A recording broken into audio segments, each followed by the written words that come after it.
The galaxy was dying and everyone knew it except the humans.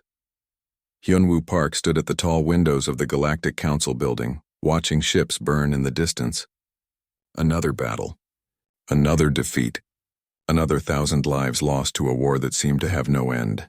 The alien delegates behind him argued in their strange languages, their voices growing louder with each passing hour. "So, Fourth Hand took 3 more systems yesterday," said the tall blue creature, from Rigel Prime. Its multiple eyes blinked in patterns. That meant fear in its species. "They are getting closer to our core worlds." "We need more ships," replied the rock-like being from the asteroid colonies. "More weapons. More soldiers." "We have been saying this for 70 years, came another voice. "Nothing changes. We fight, they fight, people die, and the war goes on." Hyunwoo turned away from the window. As Earth's ambassador to the Galactic Council, he had heard these same arguments countless times. The war between the Allied worlds and the Vorthan Empire had been going on for over 2 centuries. Both sides had powerful weapons and fast ships. Both sides had brave soldiers and smart leaders. But neither side could win. The Vorthan were like a disease that spread across the galaxy. They took over planets by changing the life forms there, making everything part of their empire. Their ships were alive, growing and healing themselves after battles. Their soldiers were creatures mixed from many different species, stronger and faster than anything natural. The Allied worlds fought back with everything they had. They built better shields, faster ships, and bigger guns. They formed alliances with dozens of species, sharing technology and resources. But it was never enough. For every Vorthan ship they destroyed, 2 more would grow to take its place, and through it all, humanity watched from the sidelines. So young Kim sat in her captain's chair aboard the Earthship New Seoul, reading the latest reports from the war zone. She was the commander of Earth's defense fleet, but there had been nothing to defend against for decades. The war had not reached human space yet, and Earth's government wanted to keep it that way. "Captain," said her communications officer, Jae-ho-min, "we are getting another request for help from the Centauri colonies. The Vorthan attacked their outer stations." So Young nodded but did not look up from her reports. "Send them our standard response. Earth remains neutral in this conflict." "Yes, Captain." It was always the same response. Earth had been neutral since the war began. They traded with both sides but fought for neither. They gave medical supplies to refugee camps but no weapons to armies. They watched the galaxy burn and did nothing to stop it. Many humans felt bad about this. They saw the suffering on the news broadcasts and wanted to help. But Earth's leaders said it was not their fight. Let the aliens solve their own problems. Humanity had its own concerns. Jae-min Lee, Earth's Minister of Defense, sat in his office deep underground in Seoul. The walls around him were covered with screens showing star maps, fleet positions, and battle reports. He knew more about the Galactic War than most of the people fighting in it. "Sir," said his aide, Young Soo-an, "the latest intelligence reports are ready." Jae-min took the datapad and read through the numbers: ship losses, casualty counts, resource depletion rates. The war was bleeding both sides dry, but neither would give up. The Vorthan believed they were bringing order to chaos. The Allied worlds believed they were defending freedom from slavery. Both sides were wrong, Jae-min thought. This war was not about order or freedom. It was about survival, and survival was something humans understood very well. "Any word from our observers?" Jae-min asked. "All stations report normal operations," Young-soo replied. "The aliens still do not know about our monitoring networks." Jae-min smiled. For 73 years, Earth had been watching and learning. Every battle, every new weapon, every tactical innovation was recorded and studied. Human scientists analyzed alien technology, looking for weaknesses. Human strategists studied alien battle plans, finding patterns and mistakes. The galaxy thought humanity was weak and afraid. They were wrong on both counts. The message arrived on a Tuesday morning Earth time. Young Hee-choi, a diplomat from the Tau Ceti colonies, appeared on Hyunwoo's communication screen. She looked tired and scared, her normally neat appearance disheveled. "Ambassador Park," she said, "I bring a message from the Vorthan High Command." Hyunwoo had known this day would come. "What do they want?" "They offer humanity a choice," Young Hee continued. "Join the Vorthan Empire willingly and keep some independence, or resist and be consumed completely. And if we choose neither," Young Hee's expression grew grim, Then they will demonstrate what happens to species that think they can ignore the Empire forever. The transmission ended, and Hyunwoo sat alone in his office. Outside, alien delegates were already spreading the news. The neutral human worlds were finally being forced to pick a side. He activated his secure communication link to Earth. Within minutes, he was speaking directly to President Dayun Yang in Geneva. "How long do we have?" the president asked. "They gave us one standard week to decide," Hyunwoo replied. "That is not very long." "It is longer than they needed to give us," Hyunwoo said. "They want us to join them, not destroy us. They think our industrial capacity would be useful." President Yang was quiet for a moment. "Contact Minister Lee. Tell him to prepare the final protocols." "Are you sure, Madam President?" "Once we begin, there will be no going back." "Hyunwoo," the president said softly, "we have been going back for 73 years. It is time to go forward." The week passed quickly. Emergency meetings were held in secret facilities around Earth. Military commanders who had been planning for this day their entire careers finally got their orders.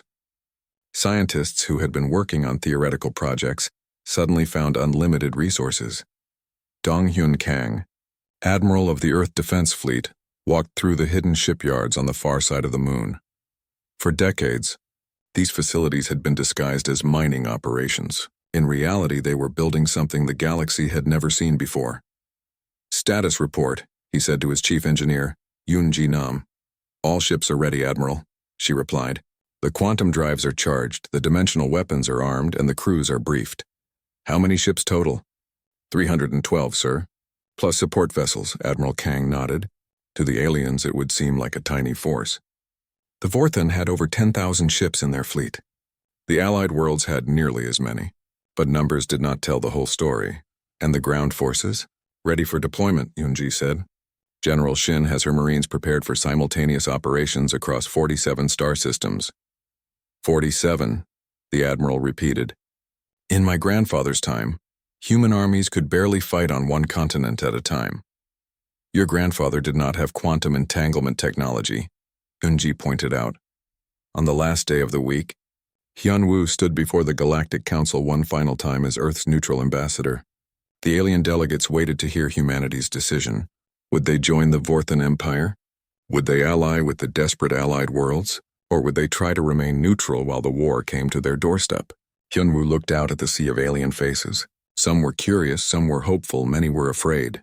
They had all underestimated humanity for so long that they could not imagine what was about to happen. "The Terran Republic has made its decision," he began. "We will no longer stand aside while this galaxy destroys itself." The chamber erupted in excited whispers. Finally, the humans would choose a side. "We choose neither the Vorthan Empire nor the Allied worlds," Hyunwoo continued. "We choose peace. And we will enforce that peace with whatever means necessary." The whispers stopped. The aliens looked confused. "You have 3 hours to witness what humanity has learned in 73 years of silence," Hyunwoo said. "After that, this war will be over."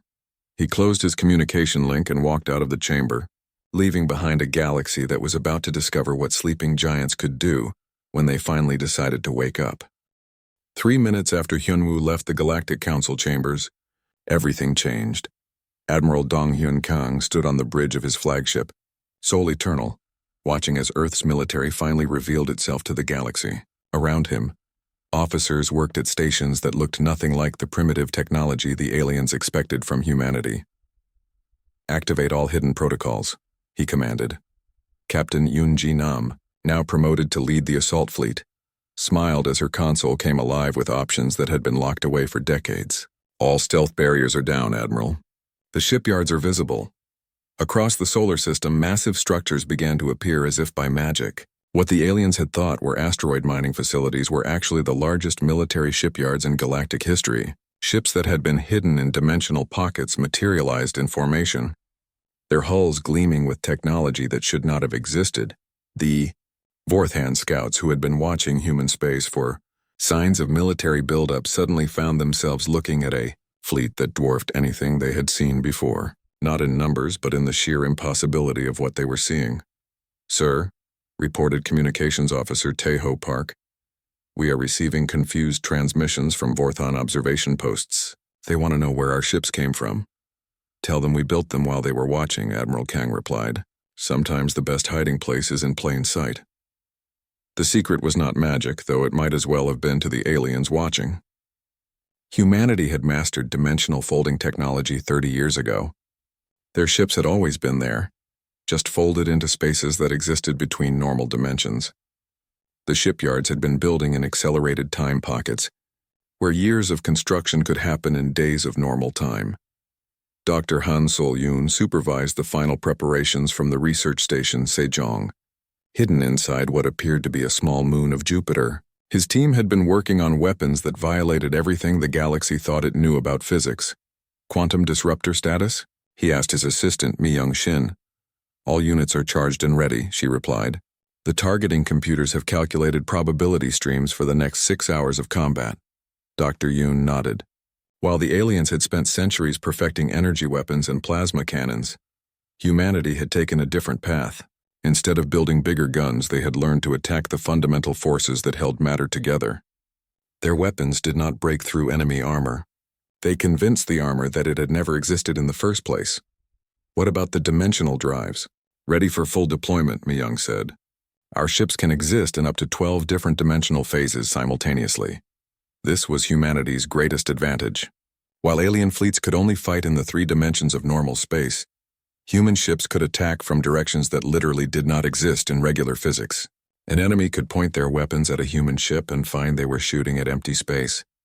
Because the ship was actually attacking from the 4th dimension, Colonel Woo Jin Choi led the final briefing for the ground assault teams. His Marines were equipped with armor that could shift its properties in real time, weapons that fired accelerated particles at nearly the speed of light, and communication systems that worked instantly across any distance. Remember, he told his soldiers, we are not conquerors. We are liberators. The Vorthan have held these worlds for too long, and the allied species have suffered enough. Sergeant Boram Yu raised her hand. Colonel, what if the locals do not understand what we are doing? What if they think we are just another invading force? Then we show them, Colonel Choi replied. Actions speak louder than words in any language, the Marines nodded. They had trained for this moment their entire careers, studying every alien culture, learning every language, preparing to fight a war that would end all wars in this galaxy. Back on the Sol Eternal, Admiral Kang received the final report from Earth's intelligence network. For 73 years, every human diplomat, trader, and scientist who had traveled to alien worlds had been gathering information. Every alien who had visited Earth had been carefully studied. Every piece of technology, every battle tactic, every cultural weakness had been catalogued and analyzed. Status of the Vorthan fleet? He asked. 10,437 ships, replied his intelligence officer, In-ho Song. They are divided into 17 battle groups spread across 43 star systems. Allied forces, 8,212 ships. They are concentrated around their core worlds, preparing for what they believe will be a final defensive stand. Admiral Kang studied the tactical display. Both fleets were positioned exactly where humanity's war computers had predicted they would be. After decades of watching alien military thinking, human strategists could forecast enemy movements with frightening accuracy. Time until we reach the first target system? 17 minutes, sir. The first target was the Vorthan Command Center at Kepler 442, where their military leadership was coordinating the final assault on Allied territory. Captain Yoonji Nam would lead 12 human ships against over 800 Vorthan vessels. Under normal circumstances, it would have been suicide. But these were not normal circumstances. Captain Nam, Admiral Kang said over the communication link, "Are your crews ready?" "Yes, sir," Yoonji replied from the bridge of her ship Incheon's Pride. "All quantum systems are stable. The dimensional weapons are charged. My crew has been waiting for this day since they joined the fleet." Her crew was not large by alien standards. Where a Vorthan battleship might carry 10,000 soldiers, human ships operated with crews of less than 100. But each human crew member was enhanced with technology that the aliens could not imagine. Lieutenant Young-hee Choi, the communications officer, could process information from 1,000 different sources simultaneously. Her mind was linked to quantum computers that could calculate battle probabilities in real time. She knew what the enemy was going to do before they did. Commander Sun-mi Kwan, the weapons officer, controlled systems that could target individual atoms across star system distances. Her weapons did not need to aim in the traditional sense. They simply selected their targets from quantum probability fields and made those probabilities into reality. "Sir," reported the navigation officer, "we are approaching the dimensional fold point." This was the moment of truth. For decades, human ships had been testing their technology in secret, but never against a real enemy in actual combat. Theory was about to meet reality at the speed of light. "All ships," Admiral Kang broadcast to his fleet, "engage dimensional drives. Let us show this galaxy what humanity has learned in our silence." The human fleet vanished from normal space-time, leaving behind only empty vacuum where 300 ships had been moments before. Across the galaxy, alien sensors lost track of them completely, but they were not gone.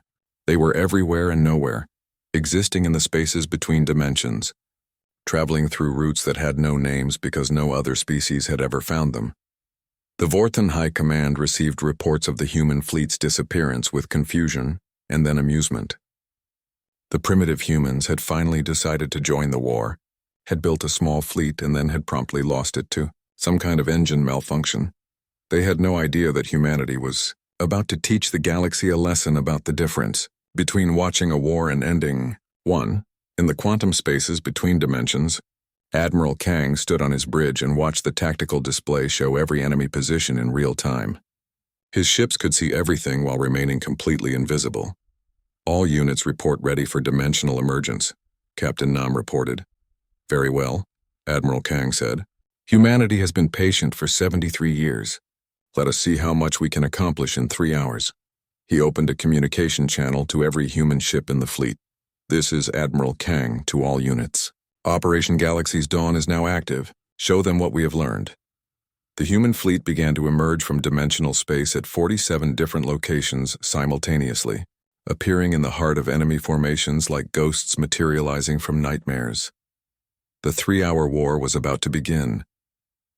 "Hour 1, the impossible begins, Captain Yunji." Nam felt time slow down around her as the Incheon's pride emerged from dimensional space directly in the center of the Vorthon fleet at Kepler 442. The enemy ship surrounded, her vessel like a forest of living metal and organic weapons, but they might as well have been standing still. "Temporal acceleration field is active," reported her navigation officer, Kyung-ho Lim. "We are experiencing time at a 1,000 to 1 ratio. This meant that for every second that passed in normal space, Yunji's crew experienced nearly 17 minutes. The Vorthon ships around them were moving so slowly that she could watch individual plasma bolts crawling through space like bright slugs. "Target the command ship," she ordered. "Quantum disruptors full power." Commander Sunmi Kwan worked at her weapons station with calm precision. The quantum disruptor did not fire energy or projectiles. Instead, it sent waves of mathematical impossibility toward its target. The Vorthon flagship, a massive organic creature that had lived for 3 centuries, simply stopped existing as its quantum structure forgot how to hold together. "Direct hit," Sunmi reported unnecessarily. Where the enemy flagship had been, there was now only empty space filled with particles that were still trying to remember what they had once been part of. Around the human ship, the Vorthon fleet began to react. Their weapons turned toward the newcomer, firing plasma streams and biomissiles that crawled through the air like frozen lightning. But the Incheon's pride was no longer where they were shooting. "Dimensional phase shift complete," Kyung-ho reported. "We are now attacking from the 7th dimension." Yunji smiled as her ship became a ghost that could touch but not be touched. Her weapons reached out from impossible angles, striking Vorthon vessels that could not understand where the attacks were coming from.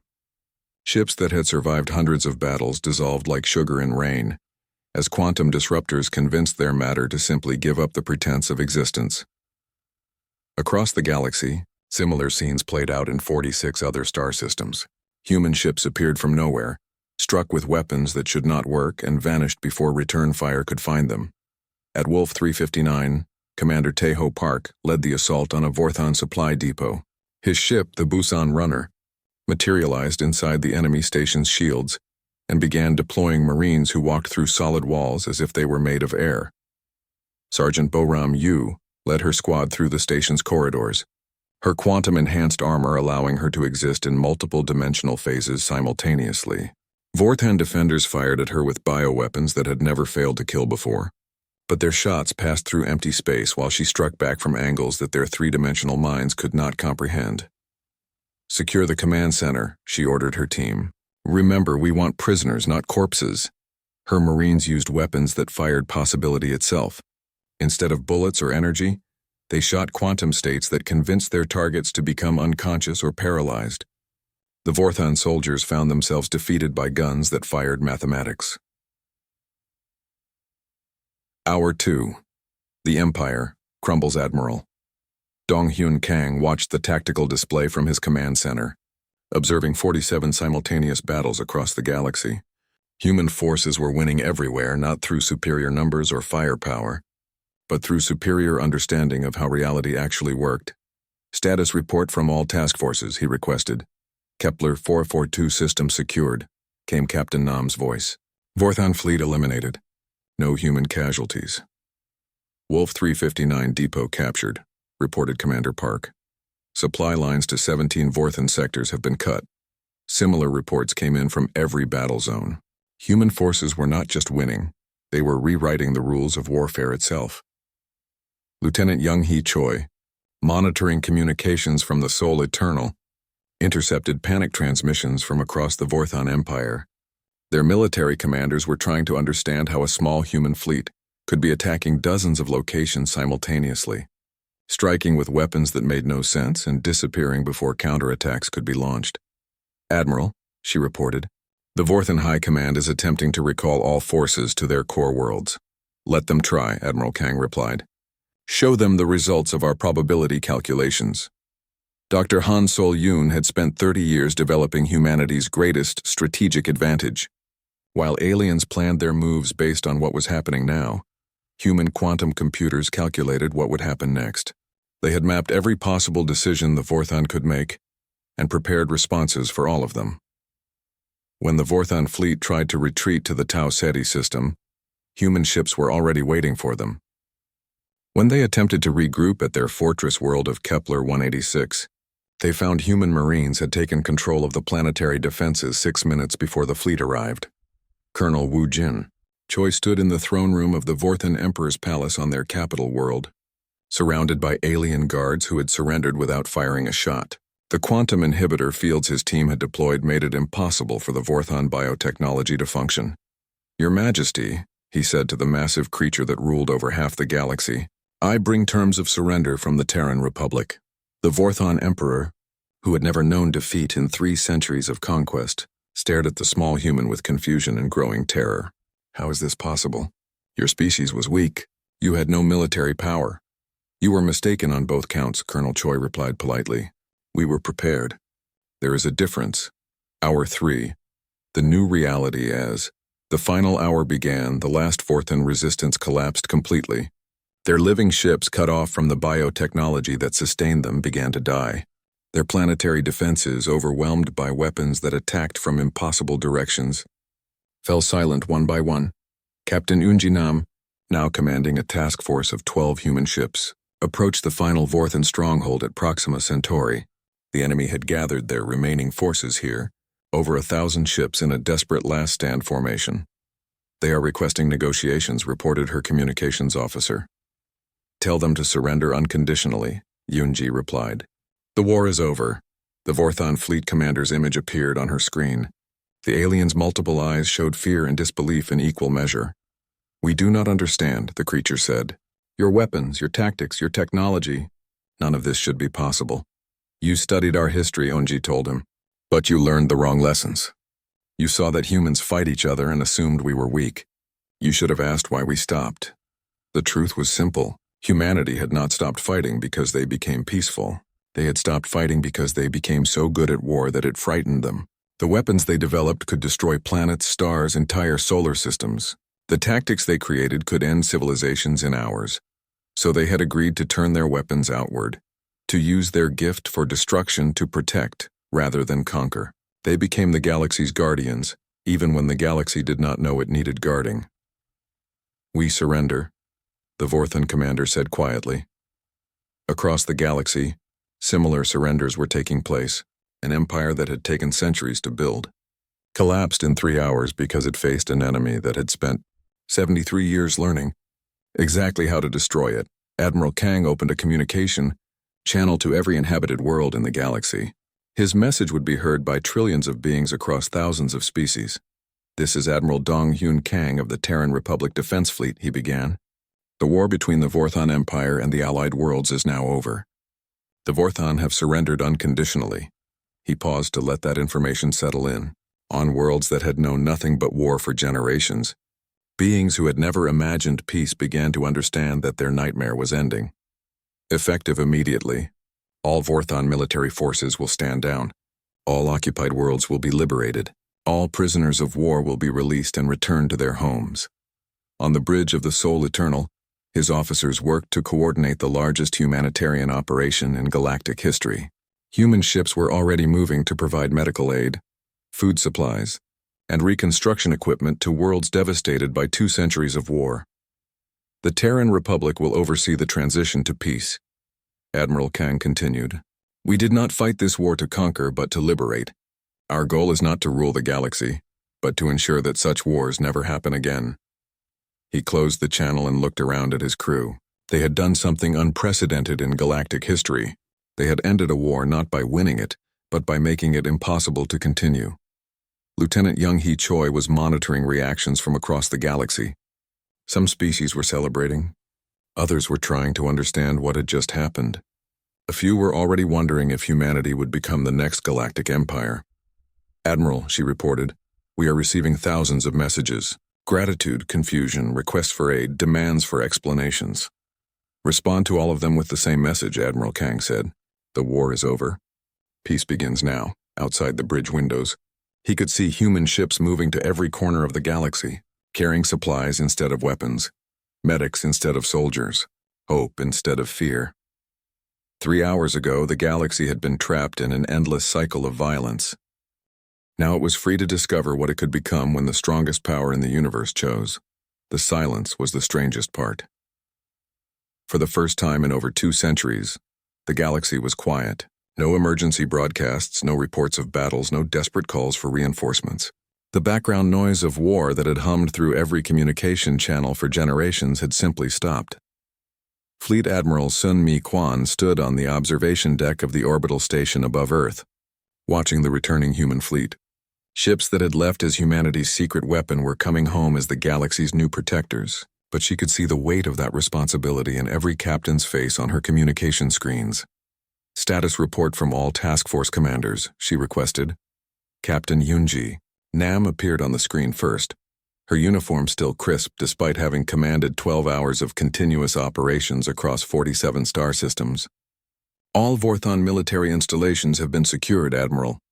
Their bioships are being converted to medical vessels under our supervision. Casualties? 0 human casualties. Vorthon losses were minimal once they understood resistance was futile. Most of their soldiers are alive and being processed for rehabilitation." This was perhaps the most remarkable aspect of humanity's victory. They had ended the galaxy's bloodiest war without adding to its death toll. Their quantum weapons could have erased entire species, but instead they had been calibrated to disable rather than destroy. Commander Taeho Park's report came next. "Supply depot operations complete, Admiral. We have enough captured Vorthon resources to feed the refugee populations for the next 10 years. What about Allied reaction?" "Mixed, sir. Some species are grateful, others are concerned about our capabilities." Admiral Kwan nodded. She had expected this. The Allied worlds had spent centuries fighting the Vorthon Empire with everything they had, losing millions of lives and thousands of worlds. Then humanity had ended the same war in 3 hours without breaking a sweat. The implications were terrifying to anyone who thought about them. Professor Kyung-Ho Lim had been monitoring alien communications networks since the war ended. His translation computers were working overtime to process the flood of messages, debates, and arguments spreading across the galaxy. "What are they saying about us?" Admiral Kwan asked him. "Everything," Professor Lim replied. "Some call us saviors. Others call us a threat worse than the Vorthon ever were. A few think we are gods pretending to be mortals." "And what do our prisoners say?"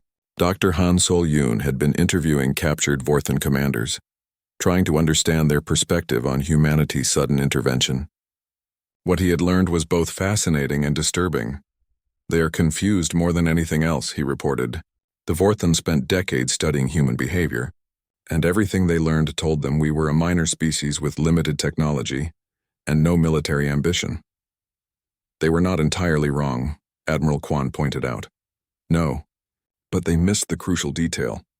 They saw us as we chose to appear, not as we actually were. Their intelligence networks never detected our real capabilities because we never used them where anyone could see. This had been humanity's greatest deception. While alien spies watched Earth's public military facilities, the real work was happening in dimensional spaces that existed between normal reality. While alien analysts studied human psychology, they were actually studying carefully crafted performances designed to make humanity appear harmless.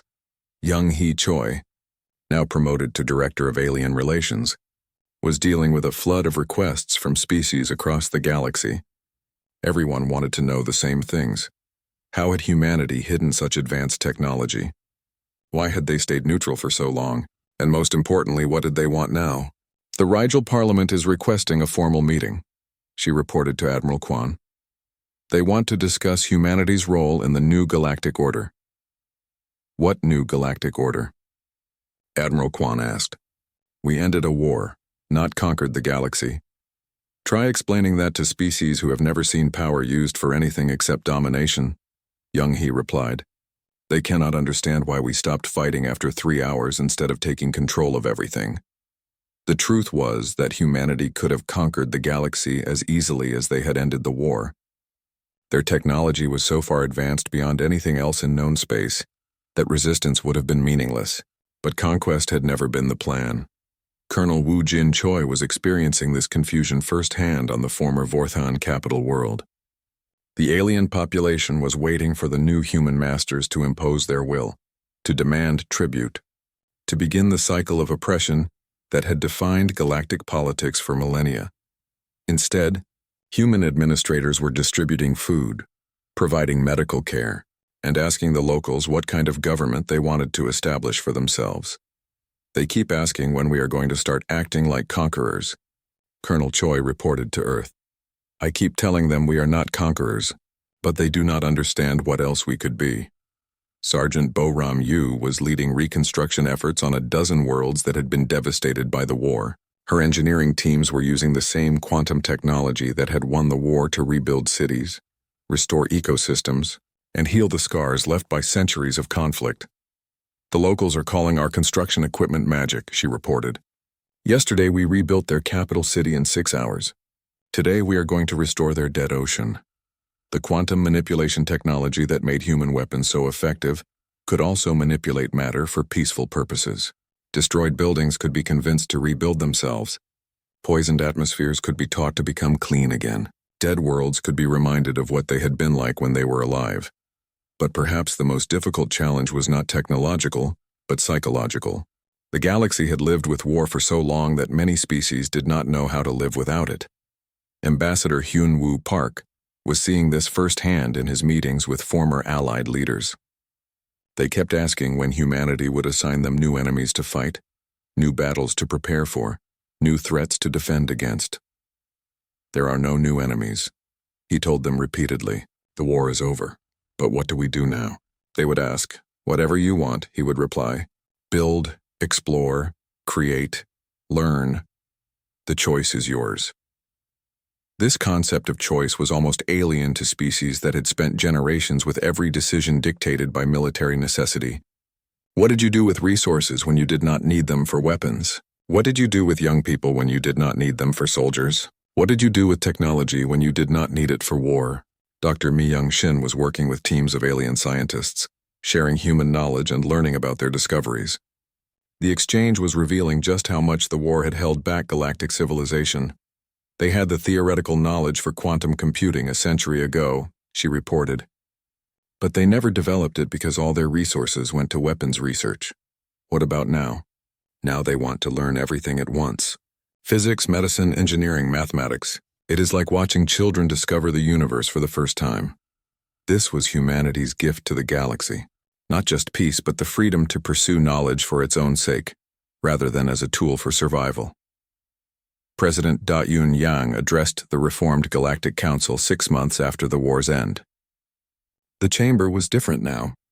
Where once there had been desperate military commanders planning their next desperate gamble, now there were scientists, philosophers, artists, and builders discussing the future they wanted to create. The Terran Republic has a proposal, she announced. We suggest the formation of a Galactic Reconstruction Authority to coordinate the rebuilding efforts across all affected worlds. The alien delegates looked at each other uncertainly. They were still adjusting to the idea that humans were asking for their opinions rather than simply imposing human will.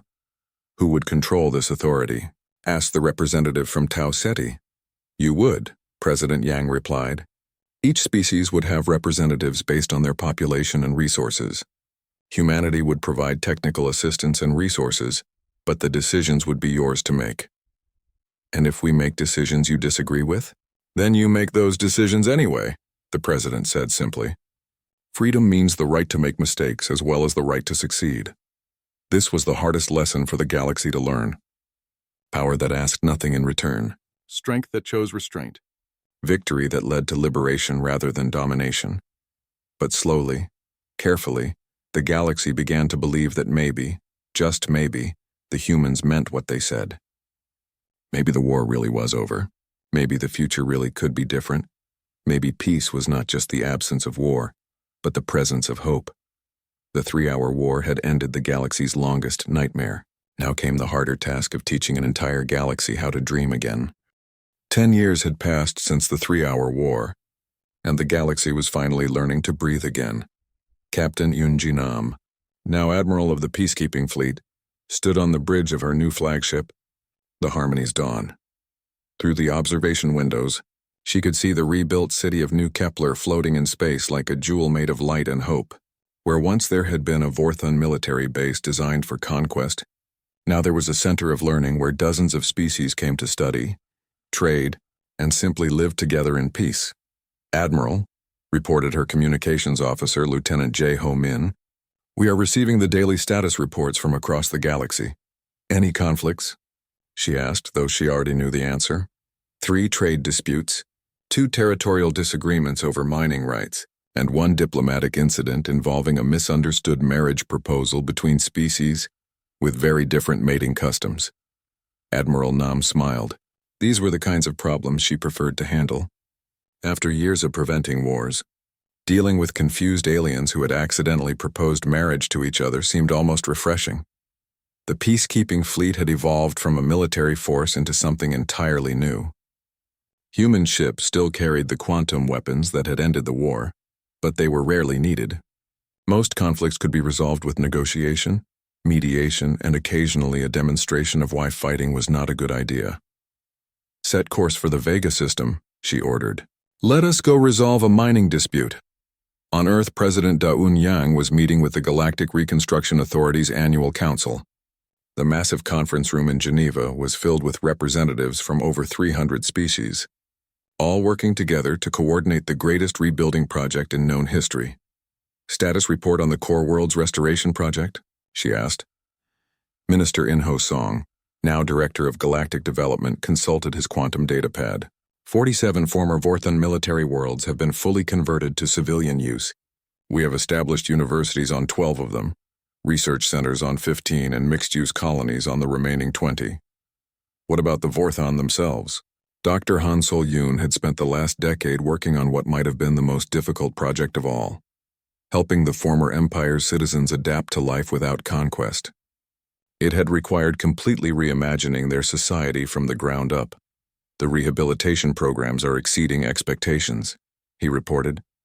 Vorthon biotechnology, when used for healing instead of warfare, has revolutionized medicine across the galaxy. Their former warriors have become some of our most effective emergency response teams. This had been one of humanity's most controversial decisions. Instead of punishing the Vorthon for their centuries of conquest, humans had chosen to help them find new purposes for their abilities. Former Vorthon soldiers now used their enhanced strength and speed to rescue disaster victims. Their living ships had been converted into mobile hospitals that could adapt to any environment. Are there any remaining security concerns? President Yang asked. Colonel Wu Jin Choi, now General of Galactic Security, shook his head. The monitoring systems show no organized military activity anywhere in known space.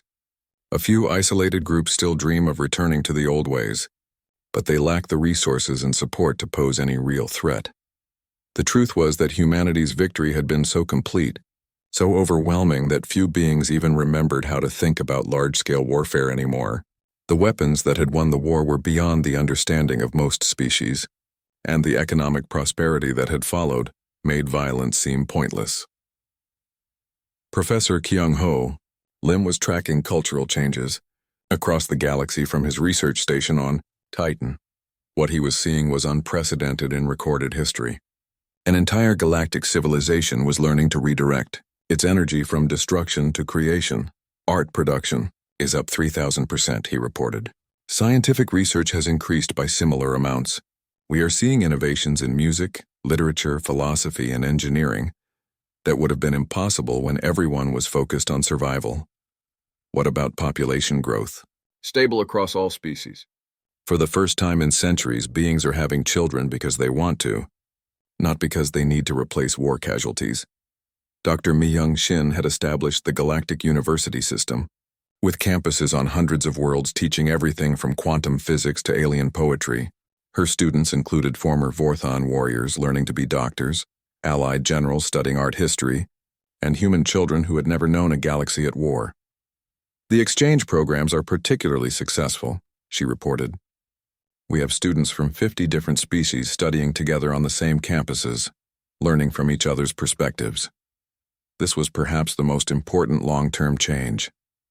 A generation was growing up that saw diversity as normal, cooperation as natural, and war as an obsolete concept from ancient history. Ambassador Hyunwoo Park, now Director of Interspecies Relations, was dealing with a very different kind of problem. The galaxy's younger generation was asking questions that their elders found disturbing. They want to know why the war lasted so long, he reported, why their parents' generation accepted that conflict was inevitable, why no one tried to find peaceful solutions earlier. What do you tell them? President Yang asked. The truth, that sometimes it takes an outside perspective to see solutions that seem obvious in hindsight, that their parents did the best they could with the knowledge they had. But the real answer was more complex. The war had lasted because both sides had been trapped in thinking that assumed conflict was natural and peace was impossible. It had taken humanity's fresh perspective to see that the war was not actually about the issues being fought over, but about the assumption that fighting was the only way to resolve differences. Young Hee Choi was now running the most successful diplomatic corps in galactic history. Her negotiators were in constant demand to help resolve conflicts before they could escalate into violence. We prevented 17 potential wars this year, she reported proudly. Most were resolved through simple communication. The species involved had never actually talked to each other about their problems. What about the trade conflicts? Those are more complex, but we have developed mediation protocols that work well. The key is helping different species understand each other's economic needs and cultural values.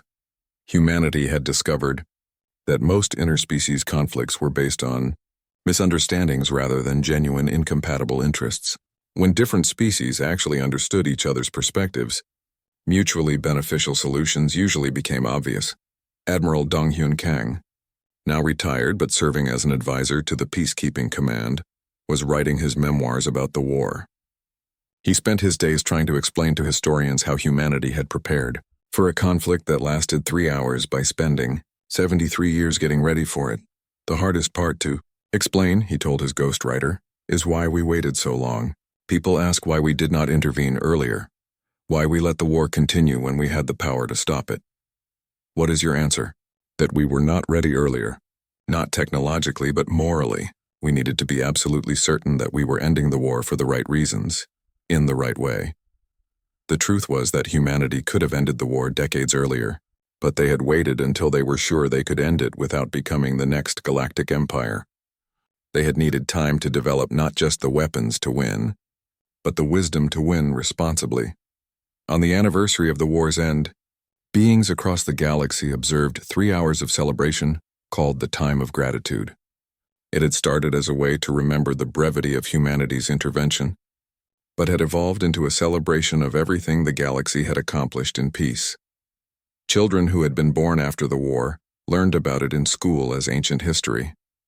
Their teachers had to explain concepts like total war and planetary bombardment as relics from a darker age of galactic civilization.